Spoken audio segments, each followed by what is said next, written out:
கர்த்தாவை சொல்லும் அடியேன் கேட்கிற நிகழ்ச்சி மூலமாக மீண்டும் நான் உங்களை சந்திப்பில் சந்தோஷப்படுகின்றேன்.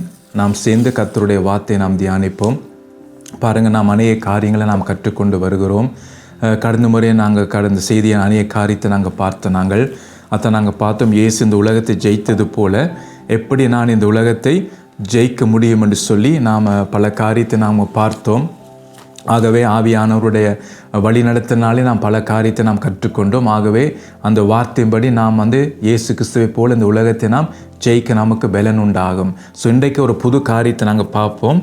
ஆகவே இந்த கடைசி காலத்தில் நாங்கள் பார்க்கும்போது பார்த்தீங்கன்னா இன்றைக்கு பல குடும்பங்கள் பாதிக்கப்பட்டு இருக்கிறது. பாருங்கள், எவ்வளோ குடும்பங்கள், கிறிஸ்தவ குடும்பங்கள், ஊழியம் செய்கிற குடும்பங்கள், பாருங்கள் அந்த குடும்பங்களிலே வெளிப்பார்வையிலே பார்க்கும்போது எல்லாம் நல்லதாக தோன்றும் என்றால் அவர் ஞாயிற்றுக்கிழமை வருவார்கள், அவள் தேவனை குடும்பமாக ஆராதிப்பார்கள், அதுக்கு பிற்பாடு போவார்கள். அப்போ வீட்டுக்குள் என்ன நடக்கிறதுன்னு சொல்லி அங்கே சபைக்கும் தெரியாது, ஒருவருக்கும் தெரியாது. ஆனால் உள்ளுக்குள் பார்த்தீங்கன்னா பலவிதமான பிரச்சனைகள், பலவிதமான சண்டைகள்.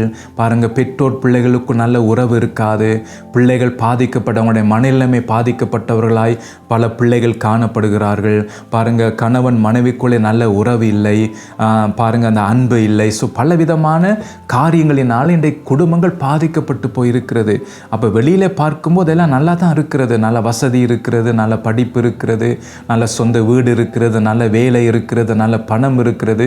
ஸோ எல்லா வசதியும் உலக ரீதியாக எல்லாம் இருந்தாலும் கூட ஆனால் இன்றைக்கு குடும்பங்கள் பாதிக்கப்பட்ட நிலைமையில் இருக்கிறது. அப்போ இந்த குடும்பங்கள் ஏன் பாதிக்கப்படுகிறது பாருங்கள். அப்போ இந்த காரியத்தை தான் நாங்கள் பார்க்க போகிறோம். அப்போ இந்த கடைசி காலத்திலே பாருங்கள், ஏன் குடும்பங்கள் தாக்கப்படுகிறது, ஏன் குடும்பங்களில் குழப்பங்கள், ஏன் குடும்பங்களில் பிரச்சனைகள், பாருங்கள் ஏன் இப்படி வாக்குவாதங்கள், சண்டைகள், பிரிவினைகள், இப்படி பல காரியங்கள் ஏன் குடும்பங்களிலே காணப்படுகிறது. ஸோ அந்த காரியத்தை நாங்கள் பார்க்க போகிறோம். ஸோ இன்றைக்கு வேத தியானத்துக்காக வெளிப்படுத்தல் 1 அதிகாரம் 1 வசனத்தை என்னோடு எடுத்துக்கொள்ளுங்கள். சீக்கிரத்தில் சம்பவிக்க வேண்டியவைகளை தம்முடைய ஊழியக்காரருக்கு காண்பிக்கும் பொருட்டு தேவன் இயேசு கிறிஸ்துவுக்கு ஒப்புவித்ததும் இவர் தம்முடைய தூதனை அனுப்பி தம்முடைய ஊழியக்காரனாகிய யோவானுக்கு வெளிப்படுத்துனதுமான விசேஷம் என்று சொல்லி இங்கே நாங்கள் பார்க்குறோம். பாருங்கள், இந்த வசனத்தை வழியாக நாங்கள் பார்க்கும்போது பாருங்கள் என்ன சொல்லப்பட்டிருக்கின்ற சீக்கிரத்துக்கு சம்பவிக்க வேண்டியவைகளை தம்முடைய ஊழியக்காரருக்கு காண்பிக்கும் பொருட்டு. பாருங்கள், அப்போ இந்த கடைசி காலத்தை நாம் வாழ்கிறோம். பாருங்கள், இப்போ இந்த நாட்களிலே பாருங்கள் நம்முடைய வாழ்க்கையிலே எதிர்காலம் எப்படி இருக்கும் என்று சொல்லி நமக்கு தெரியாது.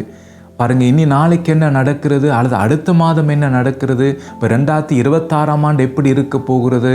ஸோ நமக்கு ஒன்றும் தெரியாது. ஏனென்றால் இப்போ உலகம் போகிற போக்கை பார்த்தால் பாருங்கள் ஒரு பிரதான ஒரு பிரச்சனைக்குள் இந்த உலகம் வரப்போகிறது. பாருங்கள், 3வது யுத்தம் துவங்க போகுதுன்னு சொல்லி இன்றைக்கு பல பேர் சொல்லி கொண்டிருக்கிறார்கள்.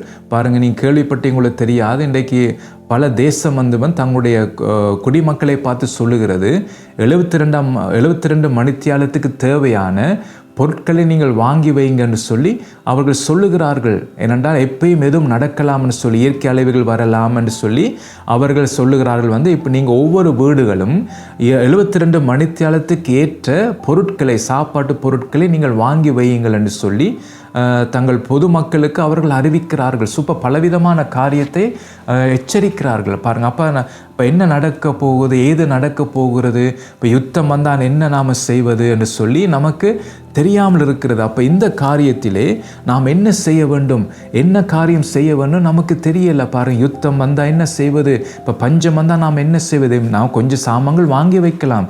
ஸோ அதை எவ்வளோ காலத்துக்கு அது செல்லுபடியாகும் சிந்திச்சு பாருங்கள். அந்த பஞ்சங்கள் 2 வருடம் 3 வருடம் என்று நீடித்தால் நாம் வாங்கி வைத்தின பொருட்கள் எவ்வளோ காலம் செல்லும், அதுக்கு பிறகு என்ன செய்வது, எங்கே நாம் போவது. பாருங்கள், எல்லாத்தையும் நாம் யோசிக்கும் போது உண்மையாக பயமாக தான் இருக்கிறது. என்ன நடக்க போகிறது, ஏது நடக்க போகிறது, யுத்தம் வந்தால் என்ன நடக்க போகிறது, எங்கே நாங்கள் போவது, என்ன செய்வது, நமக்கு ஒன்றுமே தெரியாமல் இருக்கும். அப்போ அதனால தான் ஆண்டவர் பார்த்தீங்க ஒரு விஷயத்தை சொல்லுகிறார், சீக்கிரத்தில் சம்பவிக்க வேண்டியவைகளை தம்முடைய ஊழியக்காரருக்கு காண்பிக்கும் பொருட்டு. அப்போ அது என்னென்னா கடைசி காலத்தில் என்னென்ன காரியங்கள் நடக்க போகிறதுன்னு சொல்லி பாருங்கள், தம்முடைய ஊழியக்காரருக்குன்னு சொல்லப்படுகிறது, ஊழியக்காரனுக்குன்னு சொல்லப்படவில்லை.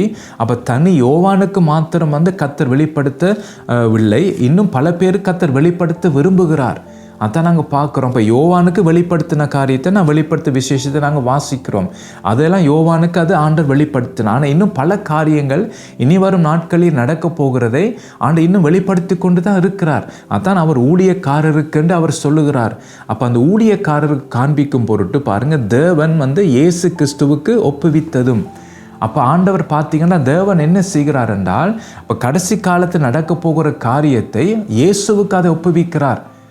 அப்போ இயேசு என்ன செய்கிறாருன்னு பார்த்தீங்கன்னா, ஒரு தூதனை அனுப்பி அவர் என்ன தம்முடைய ஊழியக்காரனுக்கு அதை வெளிப்படுத்துகிறார். தான் யோவானுக்கு அந்த காரியத்தை அவர் வெளிப்படுத்துகிறார். அப்போ ஆண்டவர் இந்த கடைசி காலத்திலே நம்முடைய ஞானத்தை வச்சு நாம் தப்ப முடியாது. பாருங்கள், இப்படியான சூழ்நிலைகள் வருகிறது தான். பாருங்கள், பஞ்சங்கள் வரும்போது, யுத்தங்கள் வரும்போது நம்முடைய ஞானத்தை நாம் பயன்படுத்தி பல காரியத்தை நாம் செய்யலாம். ஆனால் ஒரு காரியத்தை உங்களுக்கு நான் காட்ட விரும்புகிறேன். பாருங்கள், ஓசியா 1 உங்களுக்கு நான் வாசிக்க விரும்புகிறேன். யூதாவின் வம்சத்தாருக்கோ நான் இரக்கம் செய்வேன், வில்லினாலும் பட்டயத்தினாலும் யுத்தத்தினாலும் குதிரைகளினாலும் குதிரை வீரரினாலும் நான் அவர்களை இரட்சியாமல் அவர்களுடைய தேவனாய கர்த்தராலே அவர்களை இரட்சிப்பேன் என்றார். பாருங்கள், அப்போ இதில் என்ன நாங்கள் பார்க்குறோம் என்றால், பாருங்கள், இதில் நாங்கள் மனுஷனுடைய ஞானத்தை நாங்கள் பார்க்கக்கூடியதாக இருக்குது. பாருங்கள், யூதாவின் வம்சத்தாருக்கோ நான் இரக்கம் செய்வேன்னு சொல்கிறார். எப்படியா வில்லினாலும் பட்டயத்தினாலும் யுத்தத்தினாலும் குதிரையினாலும் குதிரை வீரரினாலும் நான் அவர்கள் இரட்சியாமல். அப்போ இதெல்லாம் பாருங்கள், இந்த வில்லு பட்டயம் யுத்தம் குதிரை வீரர் எல்லாம் பார்த்தீங்கன்னா அது உலக ஞானத்தை கொண்டு பயன்படுத்துவது. இன்றைக்கு பாருங்கன்னா யுத்தத்துக்காக பல தேசங்கள் தங்களுடைய ஆயுதங்களை ஆயத்தப்படுத்தி வைத்திருக்கிறார்கள். அப்போ அவங்க மனுஷ ஞானத்தை வச்சு அவர்கள் இதெல்லாம் ஆயத்தப்படுத்தி இருக்கிறார்கள். ஒரு யுத்தம் வந்தால் அவர்கள் தங்கள் தேசத்தை இந்த ஆயுதங்களினாலே பாதுகாக்கிறதுக்காக, தங்களுடைய மக்களை பாதுகாக்கிறதுக்காக அவர்கள் இந்த ஆயுதங்களை வைத்திருக்கிறார்கள். அப்போ அவங்க எதை பயன்படுத்தியிருக்கிறாங்க? தங்கள் ஞானத்தை பயன்படுத்தி அவங்க என்ன நினைக்கிறாங்கன்னா, இந்த ஆயுதத்தின் மூலமாக எங்களுடைய ஜனத்தையும் எங்களை நாங்கள் பாதுகாக்கலாம் என்று சொல்லி அந்த அறிவு அவர்களுக்கு அது சொல்லுகிறது. ஆனால் தேவனுடைய ஞானம் என்ன சொல்லுகிறது என்றால், அவர் என்ன சொல்லுகிறார்? நீங்கள் நினைக்கிற மாதிரி வில்லினாலும் பட்டயத்தினாலும் யுத்தத்தினாலும் குதிரைகளினாலும் குதிரை வீரரினாலும் நான் ரட்சிக்க மாட்டேன்னு சொல்லுகிறார். அது மனுஷனுடைய ஞானம், அது மனுஷனுடைய பலன். அதாலே நான் உங்களை ரட்சிக்க மாட்டேன். அப்போ இன்றைக்கு இந்த காலங்களிலே நாம் என்ன நினைக்கிறோம்டா, நம்முடைய ஞானத்தை வச்சு நாம் பல காரியத்தை நாம் செய்யலாம்னு சொல்லி நாம் நினைத்து கொண்டு இருப்போம்.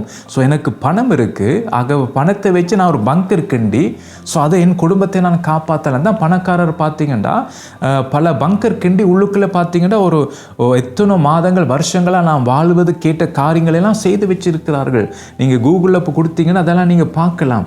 பாருங்கள், அப்போ அவங்கெல்லாம் பங்கர் ஏண்டா பணம் இருக்குது, பணத்தினால் அவர்கள் செய்கிறார். அதெல்லாம் மனுஷ ஞானத்தை கொண்டு பண பலத்தினாலும் மனுஷ ஞானத்தினாலும் மனுஷ பலத்தினால் இதையெல்லாம் செய்கிறார்கள். ஆனால் அவங்க என்ன நினைக்கிறாங்கன்னா, இதெல்லாம் ரட்சிக்கும் என்று அவங்க நினைக்கிறார்கள். ஆனால் அது அவங்களை ரட்சிக்காது. அதான் வேதம் வடிவாக சொல்லுகிறது, நாம் நினைக்கிற மாதிரி நம்முடைய பணமோ நம்முடைய ஞானமோ நம்முடைய கை பலனோ நம்முடைய பண பலமோ அதெல்லாம் நம்மை ரட்சிக்காது. இப்படியான சூழ்நிலை வரும்போது, பஞ்சங்கள் வரும்போது, யுத்தங்கள் வரும்போது, இயற்கை அழிவுகள் வரும்போது நம்முடைய ஞானம் நம்முடைய பலன் நம்முடைய புத்தி அதெல்லாம் நமக்கு ரட்சிக்காது. ஆனால் என்ன சொல்லுகிறதுண்டா, பாருங்க, நான் ரட்சியாமல், அதாவது வில்லினாலும் பட்டயத்தினாலும் யுத்தத்தினாலும் குதிரைகளினாலும் குதிரை வீரரினால் நான் அவர்களை ரட்சியாமல் அவர்களுடைய தேவனாகிய கர்த்தராலே அவர்களை ரட்சிப்பேன் என்றார். பாருங்க, அப்போ யாரால நமக்கு ரட்சிப்பு வருகிறது? நம்முடைய தேவனாலே நமக்கு ரட்சிப்பு வருகிறது. அத்தான் தான் பாருங்க. அப்போ இப்படியான காலத்திலே கர்த்தர் என்ன செய்வார் என்றால் நமக்கு உதவி செய்கிறவர். உங்களுக்கு தெரியும், நாகோமி பாருங்கள், நாகோமி என்ன பெத்லேமை விட்டு மோவாப் தேசத்துக்கு அவள் போகிறா. ஏனென்றால் பஞ்சம் வந்ததினாலே அந்த ஊரை விட்டு அவன் என்ன செய்கிறான், தன்னுடைய ஞானத்தை பயன்படுத்தி அவவும் பார்த்தீங்கன்னா புருஷனும் அவங்களோட பிள்ளைகளும் சேர்ந்து போகிறாங்க மோவாப்புக்கு. கடைசி அவங்கள வாசிச்சு பார்த்தா தெரியும் அவங்களுக்கு. அங்கே போய் எல்லாத்தையும் அவன் இழக்கிறா. பாருங்க, அப்போ என்ன மாம்சத்தில் முடிவெடுத்து தன்னுடைய ஞானத்தை பயன்படுத்தி இந்த பஞ்சம் வந்ததுன்னு சொல்லி அவன் என்ன செய்கிறான், மோவாப் தேசத்துக்கு அவள் போகிறான். ஆனால் அதால் பார்த்தீங்கன்னா அவளுக்கு அந்த இடத்துல ரட்சிப்பாக்கு வரவில்லை, எல்லாத்தையும் இழந்து விட்டாள்.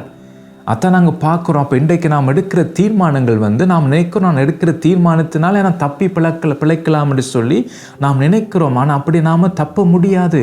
ஏன்னா நம்முடைய பார்த்தீங்கன்னா கை பலத்தினாலேயோ நம்முடைய ஞானத்தினாலேயோ நம்முடைய அறிவினாலேயோ நாம் தப்ப முடியாது இப்படியான காலங்களிலே.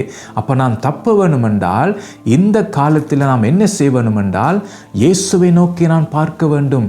அவர் தான் எனக்கு ரட்சிப்பா தான் சொல்லப்படுகிறது பாருங்க. அவர்களுடைய தேவனாய கர்த்தராலே அவர்களை ரட்சிப்பேன் என்று சொல்லி அங்கே கர்த்தர் சொல்லுகிறார். அப்போ அதனால தான் பார்த்தீங்கன்னா இங்கே ஆண்டவர் என்ன சொல்லுறையோ வெளிப்படுத்தல் 1ஆம் அதிகாரம் 1ஆம் வசனத்தை நாங்கள் பார்க்கும்போது பாருங்க, சீக்கிரத்தில் சம்பவிக்க வேண்டியவைகளை தம்முடைய ஊழியக்காரருக்கு காண்பிக்கும் பொருட்டாப்ப அவர் முதலே எச்சரிக்க விரும்புகிறார். பாருங்க என்னென்ன நடக்க போகிறதுன்னு சொல்லி அதான் வெளிப்படுத்த நாங்கள் பார்க்குறோம். இப்போ கடைசி காலத்தில் நடக்கிற சம்பவங்கள் எல்லாம் வெளிப்படுத்தல் சொல்லப்பட்டிருக்கிறது. அப்போ அதெல்லாம் பார்த்தீங்கன்னா நாம் கற்றுக்கொள்ளுகிறோம். அப்போ யோவானுக்கு அதை என்ன செய்கிறார்? வெளிப்படுத்துகிறார். அப்போ யோவானுக்கு செய்தி வருவதுக்கு பார்த்தீங்கன்னா அந்த செய்தி முதல் எங்கேருந்து வருகிறது பார்த்தீங்கன்னா அங்கே சொல்லப்பட்டிருக்கின்ற தேவன் இயேசு கிறிஸ்துவுக்கு ஒப்புவித்தது. அப்போ தேவனிடத்திலிருந்து செய்தி வருகிறது. கடைசி காலத்தில் என்ன நடக்க போகிறதுன்னு சொல்லி தேவனிடத்திலிருந்து செய்தி வருகிறது. அதை என்ன செய்கிறார்? தேவன் இயேசுவுக்கு ஒப்புவிக்கிறார். அப்போ இயேசு வந்து என்ன செய்கிறார்னா தன்னுடைய ஊழியக்காரருக்கு அதை என்ன செய்கிறார்? அதை வெளிப்படுத்துகிறார். அப்போ இந்த காரியத்தை தான் வந்து அப்போ நானும் நீங்களும் வந்து இயேசு கிறிஸ்துவுக்கு நான் ஊழியக்காரனாக நாம் இருக்க வேண்டும். அப்போ ஆண்டவர் பார்த்தீங்கன்னா அங்கே எத்தனை பேர் இருந்தாலும் கூட யோவானை தெரிஞ்சு கொள்ளுகிறார். யோவான் எங்கே இருந்தாராம்? இயேசுவின் மார்பிலே அவர் சாய்ந்து கொண்டிருந்த மனுஷன் பாருங்க. அப்போ அதனால பார்த்தீங்கன்னா யோவானுக்கு ஆண்டவர் என்ன செய்கிறார் என்றால் கடைசி காலத்தில் சம்பவிக்க போகிற காரியங்களை யோவானுக்கு கர்த்தர் வெளிப்படுத்துகிறார். அப்போ அதனால் ஒன்று நாம் கவனிக்க வேண்டும். இந்த செய்தி முதல் பிதாவிடத்திலிருந்து இயேசுவுக்கு வந்து இயேசுவிடத்திலிருந்து அவருடைய ஊழியக்காரனா தூதன் மூலமாக அவருடைய ஊழியக்காரனாக யோவானுக்கு வருகிறது. அப்போ இந்த காலங்களிலும் வந்து கர்த்தர் வந்து நமக்கு எச்சரிக்க விரும்புகிறார். அவர் நம்ம எச்சரித்து நம்மை நடத்த விரும்புகிறார். அதான் ஒரு வார்த்தை உங்களுக்கு நான் வாசிக்க விரும்புகிறேன். எபிரேயர் 11ஆம் அதிகாரம் 7ஆம் வசனத்தை என்னோடு எடுத்துக்கொள்ளுங்கள். விசுவாசத்தினாலே நோவா தற்காலத்திலே காணாதவைகளை குறித்து தேவ எச்சரிப்பை பெற்று பயபக்தி உள்ளவனாகி தன் குடும்பத்தை ரட்சிப்பதற்கு பேழை உண்டு பண்ணினான் என்று சொல்லி அங்கே நாங்கள் பார்க்குறோம். பாருங்கள், அப்போ இதில் என்ன பார்க்குறோம்டா பாருங்கள், நோவாவை குறித்து சொல்லப்படுகிற பாருங்கள். நோவா தற்காலத்தில், அதாவது நோவா அவர் வாழ்ந்த அந்த காலத்திலே காணாதவைகளை குறித்து என்ன சொல்லப்படுகிற? தேவ எச்சரிப்பு பெற்று, அதாவது எதிர்காலத்தில் நடக்க போகிற காரியங்களை குறித்து, அதாவது எதிர்காலம் என்ன நடக்கிறதுன்னு நமக்கு தெரியாது. அதான் பாருங்கள், இன்றைக்கு நாளைக்கு என்ன நடக்கிறது கூட நமக்கு தெரியாது. அப்போ இன்றைக்கு இருக்கிற காரியங்கள் நமக்கு தெரிகிறது, ஆனால் நாளைக்கு என்ன நடக்க போகிறது நமக்கு தெரியாது. ஆனால் தேவனுக்கு தெரியும், இயேசு கிறிஸ்துவுக்கு அது தெரியும். அப்போ இயேசு கிறிஸ்து அதை எனக்கு அறிவிக்க விரும்புகிறார். அதான் நாங்கள் பார்க்குறோம். பார்த்தீங்கன்னா காணாதவைகளை குறித்து தேவ எச்சரிப்பை பெற்று, அப்போ நான் எச்சரிப்பு வருகிறது தேவனிடத்திலிருந்து பாருங்கள், கிறிஸ்துவனிடத்திலிருந்து எனக்கு எச்சரிப்பு வருகிறது. அப்போ நான் என்ன செய்கிறேன்னா கர்த்தர் இயேசுக்கு சொல்லுவார் இப்படி காரியங்கள் வரப்போகிறதுன்னு சொல்லி அவர் எனக்கு எச்சரிக்கும் போது பாருங்கள் என்ன செய்கிறாராம்? பயபக்தி உள்ளவனாகி. அப்போ என்ன நடக்கிறதுண்டா முதல் என்னை நான் ஆராய்ந்து பார்க்கிறேன். என்னை நான் ஆராய்ந்து பார்த்து முதல் நான் பயபக்தி உள்ளவனாகி அடுத்ததான் நான் என்ன செய்ய போகிறேன்டா பார்த்தீங்கன்னா தன் குடும்பத்தை ரட்சிப்பதற்கு பேழை உண்டு பண்ணினான். அப்போ முதலாவது நான் பயபக்தி உள்ளவன் ஆக வேண்டும். அதுக்கு பிறகு என் குடும்பத்தை நான் ரட்சிக்க வேண்டும், என் மனைவி என் பிள்ளைகளை ரட்சிக்க வேண்டும். அதனால தான் பார்த்தீங்கன்னா கர்த்தர் சொல்லுகிற, அது கிறிஸ்து எனக்கு சொல்லுகிறதை நான் கேட்கத்தக்க விதமாய் நான் அந்த நிலைமையில நான் இருக்க வேண்டும். கிறிஸ்து எனக்கு வெளிப்படுத்துகிற அந்த நிலைமையில நான் இருக்க வேண்டும். யோவானுக்கு பார்த்தீங்கன்னா கர்த்தர் வெளிப்படுத்தினார் தூதனை அனுப்பி இயேசு கிறிஸ்து. அப்போ இன்றைக்கும் கர்த்தர் வந்து வெளிப்படுத்த விரும்புகிறார். இனி வரும் போகிற காரியங்களை குறித்து கர்த்தர் எச்சரிக்க விரும்புகிறார். அப்போ அதனால தான் பார்த்தீங்கன்னா அப்போ யார் இந்த ஊழியக்காரன்? அப்போ ஊழியக்காரன்னு சொல்லும் போது இன்றைக்கு எல்லாரும் ஊழியக்காரன் தான் சொல்லுகிறோம் நாம் எல்லாரும். ஆனால் கர்த்தர் வந்து யாரை ஊழியக்காரன் சொல்லுகிறார்? யாருக்கு கர்த்தர் வெளிப்படுத்த விரும்புகிறார் பாருங்க. அப்போ யார் அந்த ஊழியக்காரன்? அப்போ அதை நமக்கு தெரிய வேண்டும். அப்போ முதலாவது வந்து பார்த்தீங்கன்னா கர்த்தர் வந்து எனக்கு வெளிப்படுத்த வேண்டும். அப்போ ஒவ்வொரு குடும்பத்துக்கும் பாருங்க, குடும்பமாக நாம் இருக்கிறோம். அப்போ ஒவ்வொரு குடும்பத்துக்கும் கர்த்தர் வெளிப்படுத்த விரும்புகிறார். தனி யோவானுக்கு மாத்திரமல்ல, அதான் நாங்கள் பார்க்குற ஊழியக்காரருக்கு காண்பிக்கும் பொருட்டுன்னு சொல்லி அங்கே எக்ஸ்ட்ரா வசனம் சொல்லப்படுகிறது. அப்போ நாம் எல்லாரும் பார்த்தீங்கன்னா நாம் கர்த்தர் நமக்கு காண்பிக்கேட்டு விதமாக நம்முடைய வாழ்க்கை இருக்க வேண்டும். அதனால் தான் இந்த காரியம் நாம் தப்ப வேண்டும் என்றால் நாம் என்ன செய்ய வேண்டும் என்று பார்த்தீங்கன்னா அதான் வெளிப்படுத்த 1 அதிகாரம் 1 என்ன சொல்லுகிறது? தேவன் இயேசு கிறிஸ்துவுக்கு ஒப்புவித்ததும் இவர் தம்முடைய தூதனை அனுப்பி தம்முடைய ஊழியக்காரனை யோவானுக்கு வெளிப்படுத்துமான விசேஷம் என்று சொல்லப்படுகிறது. அப்போ யார் அந்த ஊழியக்காரன்? அதை நாங்கள் பார்க்க போகிறோம். பாருங்கள், இன்னொரு எடுத்துக்கொள்ளுங்க. சங்கீதம் 15 அதிகாரம் 1 எடுத்துக்கொள்வோம். கர்த்தாவே, யார் உம்முடைய கூடாரத்தில் தங்குவான்? யார் உம்முடைய பரிசுத்த பர்வதத்தில் வாசம் பண்ணுவான் என்று சொல்லி இங்கே நாங்கள் பார்க்குறோம். பாருங்கள், அப்போ 2 காரியங்கள், 2 விதமான கேள்விகள் இங்கே நாம் பார்க்கக்கூடியதாக இருக்கிறது. பாருங்கள், யார் உம்முடைய கூடாரத்தில் தங்குவான்? அடுத்தது, யார் உம்முடைய பரிசுத்த பர்வதத்தில் வாசம் பண்ணுவான்? பாருங்கள், அப்போ கூடாரம் வந்து எது? பரிசுத்த பர்வதம் வந்து எது? பாருங்க, கூடாரம் வந்து பார்க்கும்போது பார்த்தீங்கன்னா கூடாரத்தில் என்ன செய்வார்களாம்? தங்குவார்கள் அவர்கள். ஆனால் பரிசுத்த பர்வதத்திலே வாசம் பண்ணுவார்கள். அப்போ தங்குவது வந்து எதை குறிக்கிறது? வாசம் பண்ணுவது எதை குறிக்கிறது? பாருங்கள், தங்குவதுன்னு சொன்னால் ஒரு இடத்துக்கு நாங்கள் பாருங்கள் விசிட்டிங் போகும்போது ஒரு 2 நாள் ஒரு 3 நாள் வந்து அந்த வீட்டில் நாங்கள் தங்கியிருப்போம் நாம், அது வேறு. ஆனால் வாசம் பண்ணுவதுண்டா பார்த்தீங்கன்னா அந்த 3 நாள் அந்த வீட்டில் நாங்கள் தங்கியிருந்து நாம் என்ன செய்வோம்? திரும்ப நம்முடைய வீட்டுக்கு போகிறோம். வீட்டுக்கு போய் நாம் என்ன செய்கிறோம்? அங்கே நாம் வாசம் என்றால் நாம் நிலைத்திருக்கிற நாம் அந்த இடத்திலே நாம் வசிக்கிறோம். அந்த இடத்திலே அதனால் அங்கே நாம் வாசம் பண்ணுகிறோம். அப்போ ஒரு விசிட்டிங் நாம் போனோம் என்றால் அங்கே நாம் என்ன செய்கிறோம் என்றால் அங்கே தங்கி இருக்கிறோம். ஆனால் அதை நாம் நிரந்தரமாக நாங்கள் வந்து வாசம் பண்ணுகிற இடம் இல்லை. அது 3 நாள் விசிட்டிங் போயிருக்கிறோம், அங்கே தங்கி இருக்கிறோம்.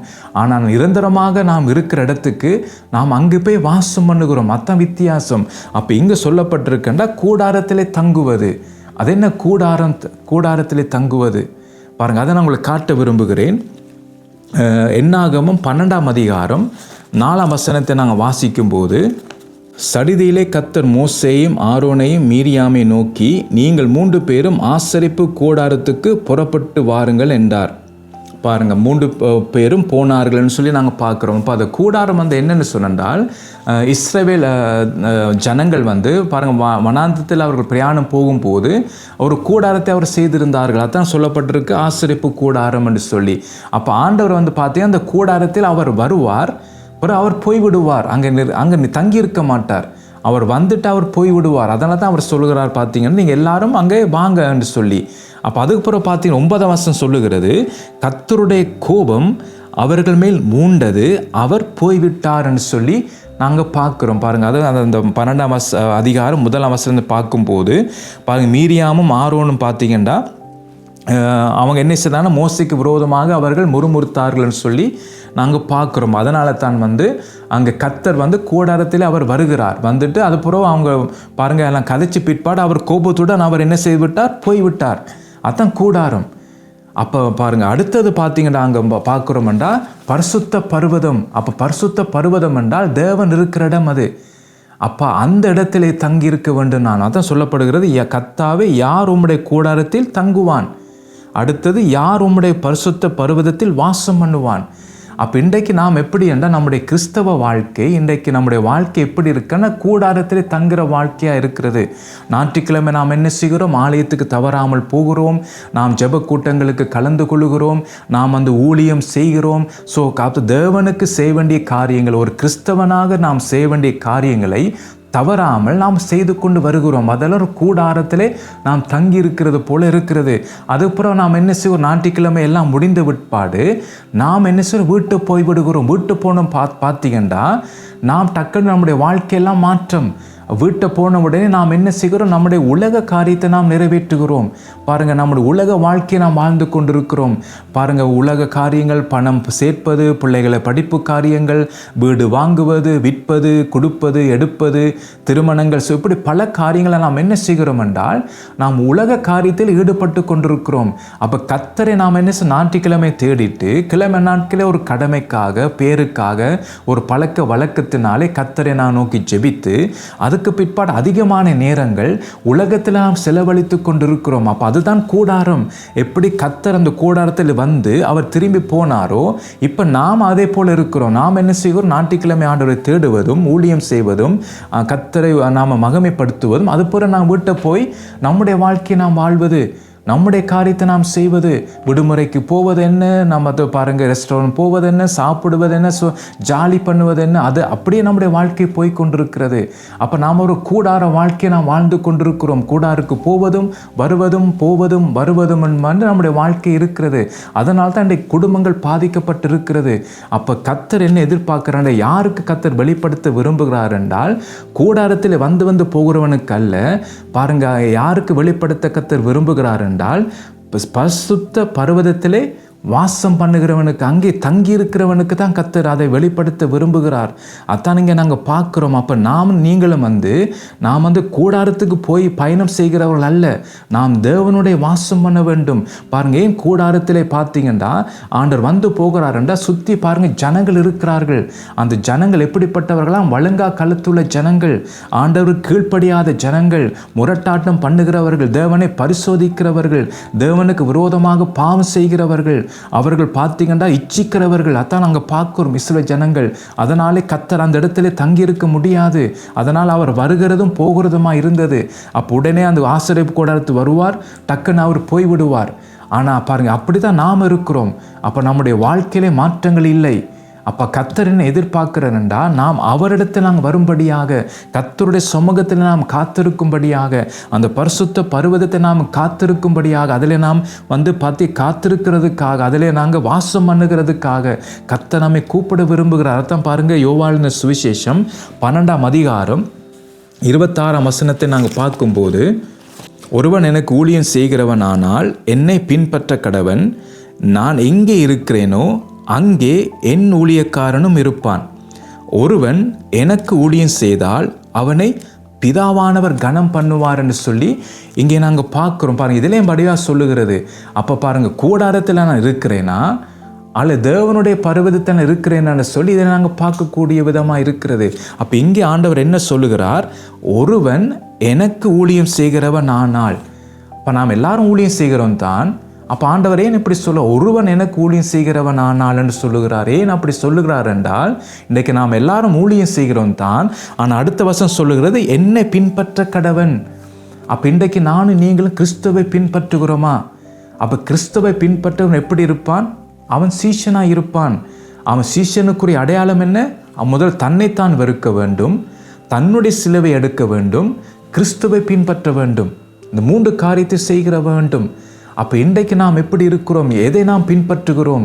இன்றைக்கு கிறிஸ்துவை நாம் பின்பற்றுகிறோமா அல்லது உலகத்தை நாம் பின்பற்றுகிறோமா அல்லது மனிதர்களை நாம் பின்பற்றுகிறோமா? இன்றைக்கு சில பேர் பார்த்தீங்கன்னா சில மனிதர்களை பின்பற்றுவார்கள், அவருடைய காரியங்களை பின்பற்றுவார்கள். அப்போ இன்றைக்கு நீங்களும் யாரை பின்பற்ற வேண்டும் என்றால் கிறிஸ்துவை பின்பற்ற வேண்டும். ஏனென்றால் அவர் என்ன சொல்லுகிறார் பார்த்தீங்கன்னா, பின்பற்ற கடவன், நான் எங்கே இருக்கிறேனோ பாருங்க அங்கே என் ஊழியக்காரன் இருப்பான். அப்போ ஆண்டவர் எங்கே இருக்கிறாரோ அங்கே நானும் இருக்க வேண்டும். மற்ற நாங்கள் பார்க்குறோம், கூடாரத்தில் நாம் இருக்கிறோமா, வாசம் பண்ணுகிறோமா, அல்லது பர்வதத்தில் நாங்கள் இருக்கிறோமா? அப்போ கூடாரத்தில் என்ன செய்வாங்க? தங்கி இருப்பாங்க. ஆனால் பரிசுத்த பர்வதத்தில் வாசம் பண்ணுவாங்க. அதான் இங்கே நாங்கள் பார்க்குறோம். இயேசு கிறிஸ்து என்ன சொல்லுகிறார்? நான் எங்கே இருக்கிறேனோ அங்கே என் ஊழியக்காரனும் இருப்பான். அத்தான் ஆண்டவர் சொல்லுகிறார். அப்போ ஊழியக்காரன் யார் என்று சொன்னால், யாருக்கு ஆண்டவர் வெளிப்படுத்த சித்தமாக இருக்கிறார் என்றால், இயேசு எங்கே இருக்கிறாரோ அங்கே இருக்கிறவன் தான் ஊழியக்காரன், வேறு எங்கும் இல்லை. அப்போ இன்றைக்கு நாம் ஊழியம் செய்கிறோம், ஆனால் இயேசுவோடு இன்றைக்கு இல்லை. இன்றைக்கு அநேகர் இயேசுவின் பெயரை கொண்டு ஊழியம் செய்கிறார்கள், இயேசுவுக்காக பல காரியத்தை செய்கிறார்கள், ஆனால் இயேசுவோடு கூட இல்லை. இயேசு எங்கே இருக்கிறார்களோ அந்த இடத்துல அந்த ஊழியக்காரன் இல்லை. அதனால தான் பார்த்தீங்கன்னா இன்றைக்கு பல காரியத்தை நாம் அறிய முடியாமல் நாம் இருக்கிறோம். நம்முடைய குடும்ப காரியத்தை குறித்து நாம் அறிய முடியாமல் இருக்கிறோம். சபை நிலைமை நாம் அறிய முடியாமல் நாம் இருக்கிறோம். அப்போ இத்தான் அங்கே நாங்கள் பார்க்குறோம். அப்போ பாருங்கள், நான் எங்கே இருக்கிறேனோ அங்கே என் ஊழியக்காரன் இருப்பான். ஒருவன் எனக்கு ஊழியம் செய்தால் அவனை பிதாவானவர் கனம் பண்ணுவார். பாருங்க, ஏன் அப்படி சொல்லப்படுகிறா? ஏன் பிதாவானவர் கனம் பண்ணுவான்னு சொல்லப்படுற? ஏன் இயேசு கனம் பண்ணவில்லை? பாருங்க, அது ஏனென்றா நாங்கள் தான் வெளிப்படுத்தல் 1ஆம் அதிகாரம் 1ஆம் வசனத்தை என்ன நாங்கள் பார்த்தோம் பாருங்க. தேவன் என்ன செய்கிறார்? பிதாவானவர் என்ன செய்கிறார்? கடைசி காலத்தில் சம்பவிக்க போகிறதை தம்முடைய ஊழியக்காரருக்கு அதை தெரிவிக்கிறதுக்காக, அதை ஒப்புவிக்கிறதுக்காக பாருங்கள் என்ன செய்கிறாருண்டா, தேவன் இயேசு கிறிஸ்துவுக்கு ஒப்புவித்ததும், அடுத்தது இவர் யார், இயேசு கிறிஸ்து தம்முடைய தூதனை அனுப்பி தம்முடைய ஊழியக்காரனாக யோவானுக்கு வெளிப்படுத்தின. அப்போ பாருங்கள் அந்த வரிசையை நாங்கள் பார்க்கும்போது, அப்போ இயேசு கிறிஸ்து பார்த்தீங்கன்னா பிதாவிடத்தில் அந்த காரியத்தை பெற்று அதை ஊழியக்காரனுக்கு கொடுக்கிறார். அப்போ அந்த ஊழியக்காரன் என்ன செய்கிறான் என்றால், இயேசு சொன்ன காரியத்துக்கு கீழ்ப்படிந்து அவன் செய்கிறான். அதான் நீங்கள் நாங்கள் பார்க்குறோம். ஒருவன் எனக்கு ஊழியம் செய்தால், அப்போ ஊழியம் செய்ய யாருக்கு நான் ஊழியம் செய்கிறேன்? நான் கிறிஸ்துவுக்கு நான் ஊழியம் செய்கிறேன். கிறிஸ்து எனக்கு வெளிப்படுத்துகிறார். பிதா சொல்லுகிறதை கிறிஸ்து கேட்டுட்டு அதை எனக்கு வெளிப்படுத்துகிறார். அவர் சொல்லுகிறபடி நான் செய்கிறபடினாலே நான் அவருக்கு ஊழியம் செய்கிறேன். பாருங்கள், அதான் நாங்கள் மத்திய சொல்லப்படுகிறது, எஜமானின் அறுப்பு அப்படி இருக்கிறது. ஆனால் பாருங்கள், அந்த அறுப்பை அறுக்கிறது கேட்டு ஊழியக்காரரை காண முடியலை. அதுக்காக நீ ஜெபிகள்னு சொல்லி அங்கே நாங்கள் பார்க்குறோம் கர்த்தருடைய வார்த்தையை. பாருங்கள், அந்த வசனத்தை நான் வாசிக்க விரும்புகிறேன், அப்போ தான் உங்களுக்கு விளங்கும். மத்தேயு 9ஆம் அதிகாரம் 37, 38 வசனங்களை நான் வாசிக்கிறேன். தம்முடைய சீஷர்களை நோக்கி, அறுப்பு மிகுதி, வேலையாட்களோ கொஞ்சம், ஆதலால் அறுப்புக்கு எஜமான் தமது அறுப்புக்கு வேலையாட்களை அனுப்பும்படி அவரை வேண்டிக் கொள்ளுங்கள் என்றார்.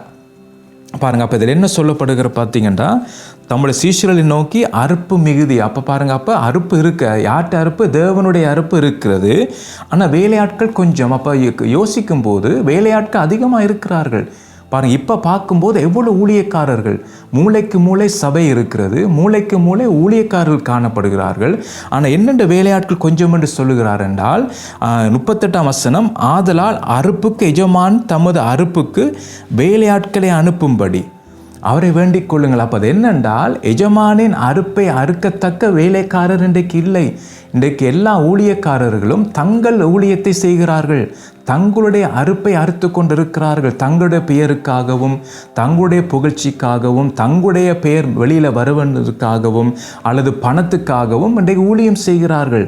அப்போ எஜமானின் அறுப்பு அப்படி இருக்கிறது. அதனால தான் சொல்லுகிறார், அறுப்புக்கு எஜமான் தமது அறுப்புக்கு, பாருங்கள், அவர்கிட்ட அறுப்புக்கு, என்னுடைய அறுப்பு அல்ல, எஜமானின் அறுப்புக்கு வேலையாட்களை அனுப்பும்படி அவரை வேண்டிக் கொள்ளுங்கள். அதை நாங்கள் பார்க்குறோம். பிதா என்ன செய்கிறார்? கடைசி கால சம்பவிக்க போகிறதை என்ன செய்கிறார்? இயேசுவுக்கு அறிவித்து இயேசுன்னு ஊழியக்காரனுக்கு காரியத்தை அனுப்புகிறார். அப்போ அதனால தான் பார்க்கும்போது, அப்போ ஆண்டவர் என்ன செய்கிறார்? நாம் செய்ய வேண்டியதை பிதா இயேசுவுக்கு சொல்லி கொடுப்பார். நாம் என்ன செய்ய வேண்டும் என்று சொல்லி, எந்த அறுப்பை நான் அறுக்க வேண்டும் என்று சொல்லி பிதா இயேசுவுக்கு சொல்லுவார். அப்போ இயேசு அதை எனக்கு சொல்லுவார். அதான் அவருடைய சித்தத்தை நான் செய்வது. அப்போ அவர் எனக்கு சொல்லும்போது அதை நான் கீழ்ப்படிந்து அவர் சொல்லுகிற அதே காரியத்தை நான் செய்வது. அதான் அப்போ அவர் செய்யும் போது எஜமானின் அறுப்பை நான் அறுக்கிறேன். அப்போ இப்போ நாங்கள் திரும்ப பாருங்கள், யோவான் எழுதின சுவிசேஷம் 12ஆம் அதிகாரம் 26 வசனத்தை பார்க்கும்போது பாருங்கள், ஒருவன் எனக்கு ஊழியம் செய்தால் அவனை பிதாவானவர் கனம் பண்ணுவார். பாருங்கள், அப்போ அது என்ன அர்த்தம் என்றால் நான் ஊழியம் செய்கிற விதத்தை, நான் என்ன ஊழியம் செய்ய வேண்டும் என்று பிதாவானவர் சொல்லுகிறார் குமாரனுக்கு. கிறிஸ்துவுக்கு பிதாவானவர் சொல்லுகிறார். கிறிஸ்து அதை எனக்கு சொல்லுகிறபடியால் நான் அந்த காரியத்தை செய்கிறபடியாலே பிதாவானவர் என்னை கனம் பண்ணுகிறார். ஏனென்றால் நான் செய்ய வேண்டியதை பிதா கிறிஸ்துவுக்கு சொல்லி கிறிஸ்து எனக்கு சொன்னபடியினாலே நான் அந்த காரியத்தை செய்கிறதுனாலே பிதா என்ன செய்கிறார்? என்னை கனம் பண்ணுகிறார். இப்போ விளங்காத அந்த வசனம் பாருங்கள். அப்போ ஒருவன் எனக்கு ஊழியம் செய்கிறவனானால் என்னை பின்பற்ற கடவன். அப்போ இன்றைக்கு ஊழியம் செய்கிறதை விட நான் கிறிஸ்துவை பின்பற்ற வேண்டும், அவர் சொல்லுதை நான் செய்ய வேண்டும். அதான் நாங்கள் பார்க்குறோம் அது. அப்போ அப்படிப்பட்டவன் எங்கே இருப்பான்? நான் சொல்லப்படுகிறது, நான் எங்கே இருக்கிறேனோ அங்கே என் ஊழியக்காரனும் இருப்பான். அப்போ இன்றைக்கு நாம் எங்கே இருக்கிறோம்? இயேசுவோடு நடக்கிறோமா? ஏனோக்கு தேவனோடு சஞ்சரித்தது போல நாம் சஞ்சரிக்கிறோமா? கிறிஸ்துவோடு நாம் நடக்கிறோமா? கிறிஸ்துவோடு நாம் இருக்கிறோமா? கிறிஸ்துவோடு நாம் காத்திருக்கிறோமா? சிந்திச்சு பாருங்க. அப்போ என்னென்று கர்த்தர் கடைசி காலத்திலே நடக்க போகிற காரியங்களை எனக்கு சொல்லி எச்சரிப்பார். பாருங்க, நோவாவுக்கு பாருங்க, அவர்கிட்ட வாழ்கிற காலத்திலே எதிர்காலத்தை குறித்து அவர் என்ன நடக்கிறதுன்னு அவர் எச்சரிப்பு பெறுகிறார். அதை நாங்கள் பார்க்குறோம். அப்போ நடக்க போகிற காரியங்கள் குறித்து எச்சரிப்பு பெற்று அவர் என்ன சார் பயபக்தி உள்ளவன் ஆகி தன் குடும்பத்தை ரட்சிக்கிறதுக்காக பேழை உண்டு பண்ணுகிறார். அப்போ அதைத்தான் கர்த்தர் நம்ம எச்சரிக்க விரும்புகிறார். இப்போ என்னுடைய ஆவிக்குரிய வாழ்க்கை கிறிஸ்துவுக்கு தெரியும் எப்படி இருக்குன்னு சொல்லி. நான் ஊழியத்தை செய்கிறதை வைத்து, நான் ஜெபம் செய்கிறதை வைத்து நான் நினைக்கிறேன் நான் நீதிமானாக இருக்கிறேன், என்னுடைய வாழ்க்கையில் ஒரு பிரச்சனை இல்லைன்னு சொல்லி நான் நினைத்து கொண்டிருக்கிறேன். ஆனால் கிறிஸ்துவுக்கு தெரியும் என்னுடைய ஆவிக்குரிய வாழ்க்கை எப்படி இருக்குன்னு சொல்லி. அப்போ அதனால் அவர்கிட்ட நான் எச்சரிப்பு பெற வேண்டும். அப்போ நான் எச்சரிப்பு பெற வேண்டும் என்றால் கிறிஸ்துவோடு நான் இருக்க வேண்டும். கிறிஸ்து எங்கே இருக்கிறாரோ அங்கே நான் இருக்க வேண்டும். நான் இருக்கிற இடத்துல கிறிஸ்து இருப்பதில்லை, அவர் இருக்கிற இடத்துல நான் இருக்க வேண்டும். அதுதான் முக்கியம். பாருங்கள், வடிவ வசனம் சொல்லுகிறது. அவர் என்ன சொல்லுகிறார்? நான் எங்கே இருக்கிறேனோ அங்கே என் ஊழியக்காரன் இருப்பான். மாறி இல்லை. ஊழியக்காரன் எங்கே இருக்கிறானோ அங்கே நான் இருப்பேன் என்று கிறிஸ்து அங்கே சொல்லவில்லை. கிறிஸ்து எங்கே இருக்கிறாரோ அங்கே தான் ஊழியக்காரன் இருக்க வேண்டும். பார், இன்றைக்கு அதுதான் மெயின் பிரச்சனை. அதுதான் கிறிஸ்துவோடு இன்றைக்கு நாம் இருப்பதில்லை. ஏதோ ஊழியம் செய்தால் காணும், ஏதோ ஒரு ஞாயிற்றுக்கிழமை ஆராதனைக்கு போனால் காணும், ஏதோ ஆராதித்தா காணும், ஏதோ ஒரு வார்த்தையை ஒரு மத்தியாலும் கேட்டால் காணும், ஏதோ ஜபம் பண்ணினா காணும், வேதத்தை வாசித்தா காணும் என்று சொல்லி நம்முடைய வாழ்க்கையை நாம் வாழ்ந்து கொண்டிருக்கிறோம். ஆனால் நாம் கிறிஸ்துவை பின்பற்றுவதும் இல்லை, கிறிஸ்துவோடு நாம் ஐக்கியப்படுவதும், கிறிஸ்துவோடு நாம் இருப்பதும் இல்லை. அதனால தான் பாருங்கள், பல குடும்பங்களில் பிரச்சனை காணப்படுகிறது. பாருங்கள், அப்போ இந்த காரியத்தை நாம் அறிய வேணுமெண்டா, அப்போ முதல் காரியம் நான் செய்ய வேண்டியதை நான் கிறிஸ்தனுக்கு வெளிப்படுத்த வேண்டும். கடைசி காலத்திலே நடக்கிற காரியங்கள், அதாவது கடைசி காலத்தில் எப்படியான காரியங்கள் வருகிறது, என் குடும்ப சூழ்நிலை எப்படி இருக்கிறது, அதெல்லாம் நான் அறிய வேணுமென்றால் கிறிஸ்து அதை எனக்கு வெளிப்படுத்த வேண்டும். அப்போ அவர் வெளிப்படுத்த வேணுமென்றால் நான் எங்கே இருக்க வேணும் பார்த்தீங்கன்னா, கிறிஸ்துவோடு நான் இருக்க வேணும். கிறிஸ்து எங்கே இருக்கிறாரோ அங்கே நான் இருக்க வேண்டும். அவரை நான் பின்பற்ற வேண்டும். அப்போ தான் கர்த்தர் எனக்கு வெளிப்படுத்துவார். மற்றபடி அல்ல. நாம் ஊழியம் செய்யலாம், பல காரியத்தை செய்யலாம், அற்புதம் செய்யலாம், அடையாளம் செய்யலாம். ஆனால் கடைசி காலத்தில் நடக்க போகிற காரியங்களை குறித்து கர்த்தர் எனக்கு சொல்ல மாட்டார். ஏன்னா நான் கிறிஸ்துவோடு அல்ல, நான் கிறிஸ்துவை பின்பற்றவில்லை. அப்போ என் குடும்ப சூழ்நிலை எப்படி இருக்குன்னு சொல்லி கர்த்தர் எனக்கு வெளிப்படுத்துவார். வருகிற ஆபத்து எப்படிப்பட்டதுன்னு சொல்லி அதனை எப்படி நான் தப்பித்து கொள்ள வேண்டும் என்று சொல்லி கிறிஸ்து தான் எனக்கு வெளிப்படுத்த வேண்டும். அப்போ அந்த நிலைமையில நான் வர வேண்டும். அதான் இதுக்கு நான் தலையங்கம் கொடுத்துருக்கிறேன். என்னென்றால் பாருங்கள், இந்த கடைசி காலத்திலே குடும்ப தலைவர்களும் சபை நடத்துகிற தலைவர்களும் செய்ய வேண்டியது என்ன? அதான் இந்த தலையங்கத்தின் பெயர். திரும்ப நான் சொல்லுகிறேன், இந்த கடைசி நாட்களிலே, அந்த கடைசி காலத்திலே குடும்ப தலைவர்களும் சபை நடத்துகிற தலைவர்களும் செய்ய வேண்டியது என்ன? அதான் இன்றைக்கு ஆவியானவர் நம்மோடு பேச விரும்புகிறார். ஒவ்வொரு குடும்பங்களோடும், சபையை நடத்துகிற ஒவ்வொரு தலைவர்களோடும் இன்றைக்கு தனிப்பட்ட ரீதியிலே ஆவியானவர் பேச விரும்புகிறார். ஆகவே இந்த நாளிலும் கர்த்தருடைய சத்தத்துக்கு செவி கொடுப்போம். அநேக காரியங்கள் இதில் இருக்குது. அநேக காரியங்கள் இதில் நாங்கள் கற்றுக்கொள்ள போகிறோம். இந்த கடைசி காலத்திலே நானும் நீங்களும் தப்ப வேண்டும். இன்றைக்கு சபை தப்ப வேண்டும். இன்றைக்கு ஒவ்வொரு குடும்பங்களும் தப்ப வேண்டும். என்றால் பெரிதான ஆபத்து இந்த உலகத்தை நோக்கி வந்து கொண்டிருக்கிறது. பலவிதமான தீங்குகள் இந்த உலகத்தை நோக்கி வந்து கொண்டிருக்கிறது. அப்போ அதெல்லாம் நாம் எச்சரிப்பு பெற்று, எப்படி நோவா எச்சரிப்பு பெற்று அவர் தன்னையும் தன்னுடைய குடும்பத்தையும் காத்து கொண்டாரோ, அதே போல் நானும் நீங்களும் நம்முடைய ஒவ்வொருவருடைய குடும்பத்தையும், நம்முடைய சபையை நாம் காத்து கொள்ள வேண்டும். அதற்காகத்தான் இன்றைக்கு ஆவியான நம்மோடு பேச விரும்புகிறார். ஆகவே தொடர்ந்து மிச்ச காரியத்தை அடுத்த முறைக்கு நாங்கள் பார்ப்போம். அடுத்த முறைக்கு நான் உங்களை சந்திக்கிறேன்.